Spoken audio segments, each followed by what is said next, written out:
안녕하세요, 하승민입니다. 건강영양 아카데미. 오늘은 성호르몬의 역할에 대해서 살펴보도록 하겠습니다. 그 남성, 여성 성호르몬이 분비가 되는데 그 남성에게 많이 분비되는 호르몬이 있고 여성에게 많이 분비되는 호르몬이 있습니다. 그래서 이제 남성 호르몬 같은 경우에는 테스토스테론, 그리고 여성 호르몬은 에스트로겐과 프로게스테론이 이제 대표적인 여성 호르몬인데요. 둘 다 이제 그 뇌에서는 이제 난포 자극 호르몬과 황체 형성 호르몬이 분비가 되고 이제 고환과 난소에 전달이 돼서 이제 남성 호르몬, 여성 호르몬을 분비를 하게 되는 거죠. 그래서 뭐 난포 자극 호르몬은 여성에게만 분비된다. 뭐 황체 형성 호르몬 여성에게만 분비된다가 아니라 난포 자극 호르몬과 황체 형성 호르몬은 남성, 여성 공통적으로 각각의 성에 맞는 그런 성 호르몬을 분비하는데 필요한 그러한 호르몬이라고 이제 할 수 있겠습니다. 우리가 이제 남성 호르몬과 여성 호르몬 대표적으로 이제 남성은 테스토스테론인데 이 남성 호르몬은 20대 때 최고조에 이르렀다가 그 다음에 서서히 이제 감소하기 시작해서 이제 7, 80대까지도 이제 분비가 되는 거고요. 근데 여성 호르몬 같은 경우에는 폐경기라 그래가지고 이제 여성 호르몬의 분비가 급격하게 감소되는 그러한 시기가 있습니다. 그래서 이제 남성 호르몬과 여성 호르몬의 분비 시기가 차이가 존재합니다. 그 성호르몬의 역할에 대해서 살펴볼 텐데요. 여성 호르몬 같은 경우에는 이제 어떤 생식적인 그런 부분, 생식기 계통에만 작용을 하는 것이 아니라 우리 몸 전체에 다 작용을 합니다. 남성 호르몬도 마찬가지입니다. 그래 에스트로겐의 대표적인 그런 역할을 보면 기능을 보면 이제 콜레스테롤을 억제하는 그런 기능도 가지고 있고요. 그다음에 간에서 콜레스테롤의 합성을 조절하는 역할도 할 수 있습니다. 그다음에 뼈에서 골밀도를 증가시키는 역할을 하고 피부에서는 항노화 효과를 나타내기도 합니다. 그리고 두뇌에서는 체온 유지나 또 인지 기능 유지에도 도움을 주기도 하고요. 그밖에 이제 생식기나 이제 성적인 그런 부분에 있어서 뭐 가슴이나 난소, 자궁에 분비가 되면서 이제 영향을 미치게 되는 거고요.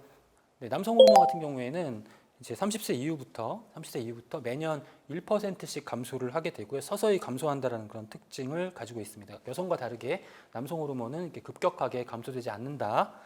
그리고 이제 이렇기 때문에 그 뭐 남성분들에게는 그 여성들처럼 드라마틱한 어떤 갱년기가 오진 않습니다. 그렇지만 남성 호르몬이 서서히 감소되면서 분명히 신체적인 감정적인 변화가 나타나기 때문에 최근에는 이제 남성 갱년기도 이제 건강상의 문제점이고 관리를 해야 된다라고 이렇게 인정을 하고 있는 추세에 있습니다.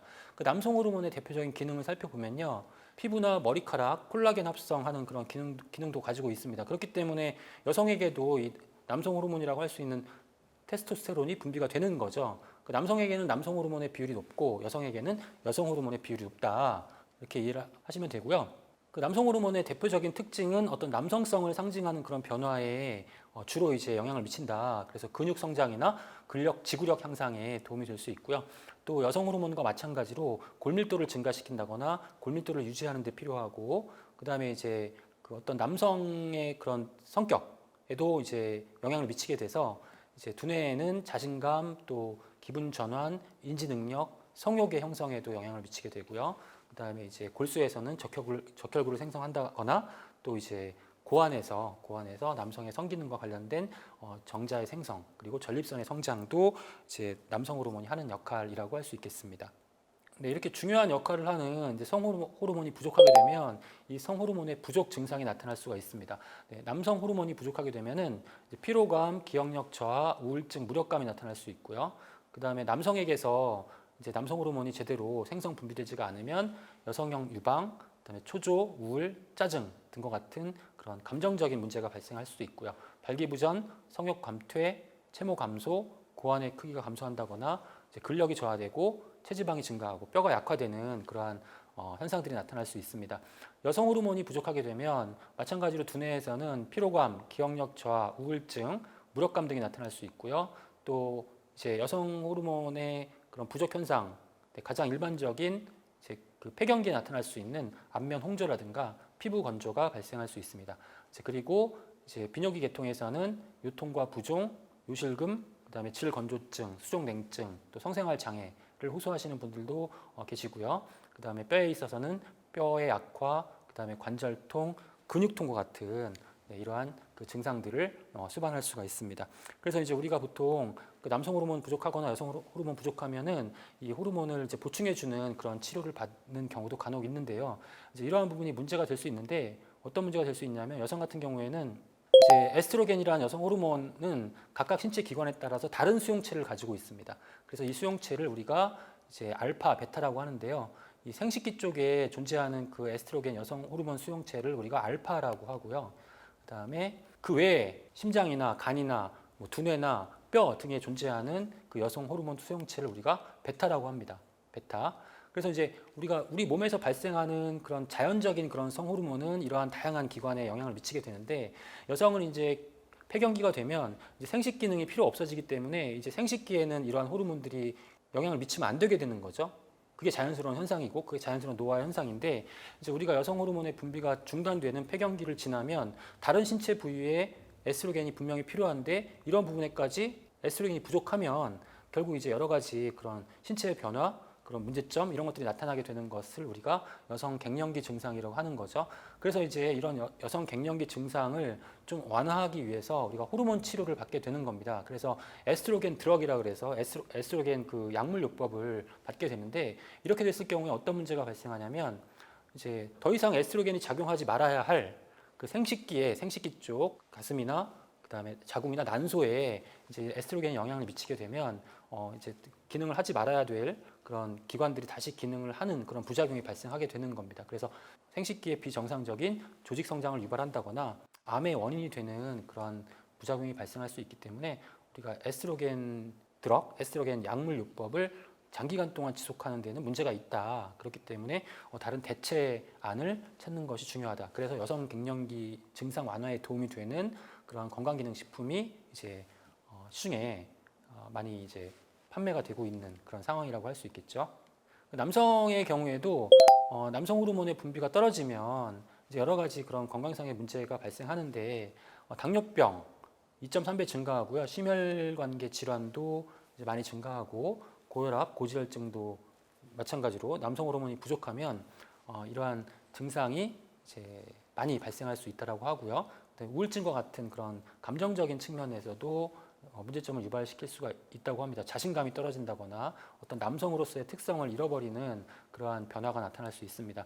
그렇지만 이제 남성은 여성과 비교했을 때 상대적으로 호르몬의 감소가 서서히 진행되기 때문에 잘 모르고 지나치는 경우가 많다라고 말씀을 드렸는데 만약에 심각하게 남성 호르몬이 부족한 경우에는 이제 보충요법을 간혹 사용하기도 합니다. 그렇지만 남성 호르몬의 보충요법은 이제 부작용이 상당히 많은 것으로 이제 알려지고 있기 때문에 이제 담당 의사와 충분한 상의를 거쳐서 결정을 하셔야 될 부분이 필요한 거고요.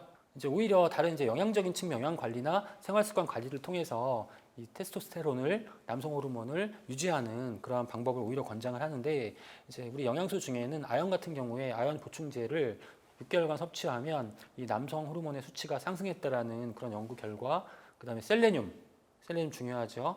네, 셀레늄도 역시 비타민 D와 함께 남성 호르몬을 유지시키는 데 도움이 되는 것으로 많은 연구 결과 밝혀지고 있기 때문에 이러한 영양소를 충분히 섭취하는 영양 관리를 권장할 수 있겠고 그 밖에 이제 오메가3 지방산도 도움이 되고 특히 이제 이 남성 호르몬을 유지하기 위해서 남성 호르몬의 그 감소를 예방하기 위해서는 단백질을 충분히 섭취하면서 근력 운동을 병행해서 근육을 유지시키는 것이 이 남성 호르몬을 유지시키는데 도움이 된다라고 하니까 이런 부분들도 생활 습관적인 측면에서 이제 실천해 보시면 좋을 것 같고요.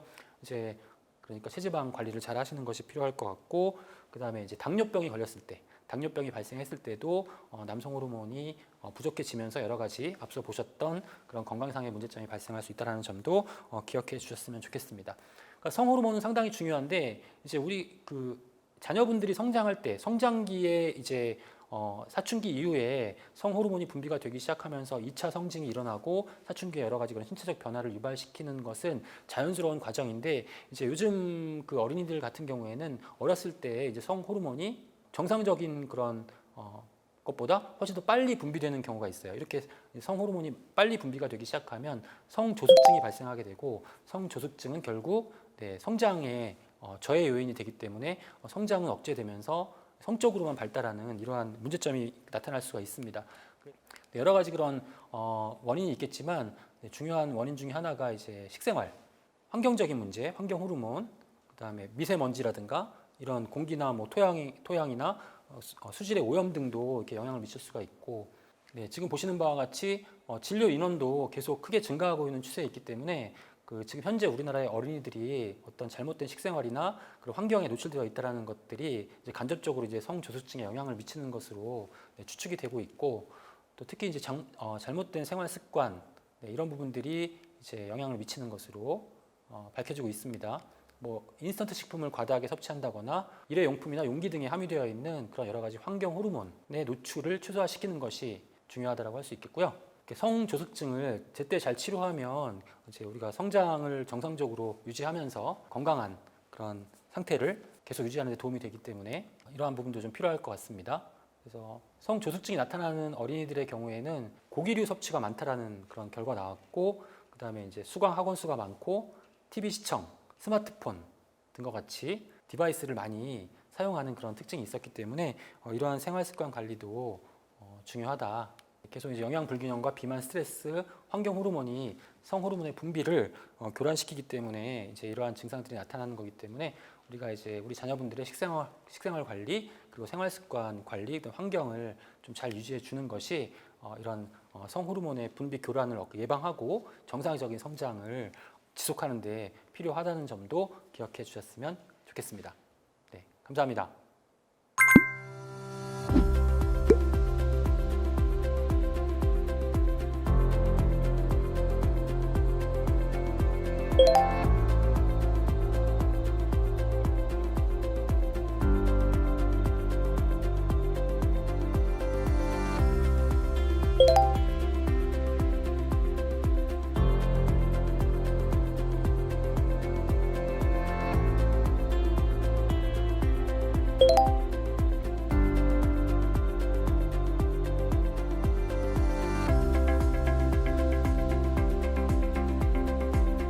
you.